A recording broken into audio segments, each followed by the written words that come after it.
Hello Team Keto. Alors, la semaine dernière, on a rapidement défini le régime cétogène. Vous vous souvenez? Le gras, c'est la vie. Mais finalement, qu'est-ce qu'il y a derrière? Et quels sont ses avantages? On voit ça tout de suite.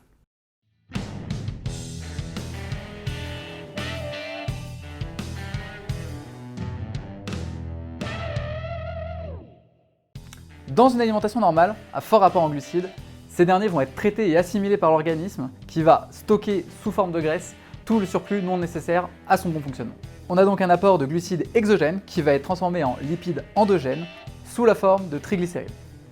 Oui, je sais, c'est passionnant. Dans une alimentation cétogène, l'apport en glucides limité et compensé par une consommation de lipides va pousser le corps à aller trouver l'énergie là où elle se trouve. On a donc un apport de lipides exogènes qui va être transformé en corps cétonique produit par le foie pour à son tour assurer le bon fonctionnement de l'organisme. Bon, en gros, ton corps roule aux glucides et maintenant, il brûle le lipide. Les avantages, j'en ai déjà listé, mais rapidement, perte rapide et durable de poids, sensation de mieux-être, régime tout à fait adapté à la pratique sportive, qui fonctionne à tout âge et qui élimine la frustration. Ce dernier point est peut-être le plus important à mes yeux. On a tous connu ce schéma. On commence ultra motivé, on se prive de tout, et quelques temps plus tard, on a la mauvaise journée. Et là, c'est le drame. Paquet de gâteaux, paquet de chips, pizza, burger, on se jette sur tout et surtout sur n'importe quoi. Pourquoi? Tout simplement parce que dans les régimes habituels, on s'ajoute une charge qui va peser sur notre mental et qui bien souvent va nous écraser à la moindre baisse de morale.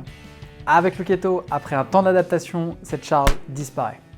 Vous n'aurez alors plus à lutter quotidiennement contre vous-même parce que vous ne serez plus accro au sucre et que vous aurez des sensations de faim normales. Dans une ancienne vie, une canette de coca dans mon frigo avait une espérance de vie de 5 minutes. Aujourd'hui, elle reste là des mois jusqu'à ce qu'un invité m'en débarrasse. Des inconvénients? Bien entendu, ce serait trop facile sinon. Déjà, il faut aimer les aliments keto. Peut-être bête, mais pour moi, c'est la base. Si t'as du mal avec les viandes grasses, les poissons gras, les fromages, les noix, c'est pas fait pour toi. Je ne parle évidemment pas d'un aliment.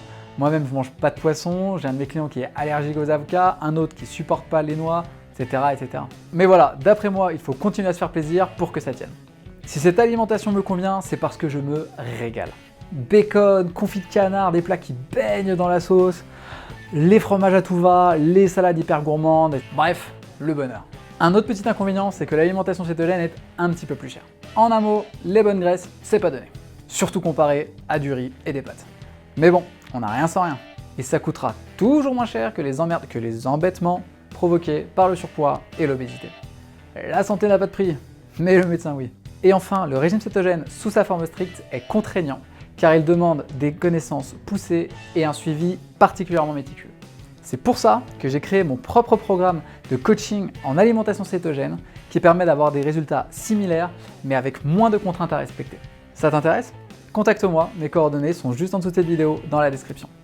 Comme la dernière fois, on n'oublie pas le quintet gagnant, un petit pouce bleu, un petit commentaire si ça t'a plu, c'est peut-être pas grand chose, mais ça fait vraiment la différence pour moi. J'espère que ça vous en a appris un peu plus sur le sujet, et à bientôt la Team Keto.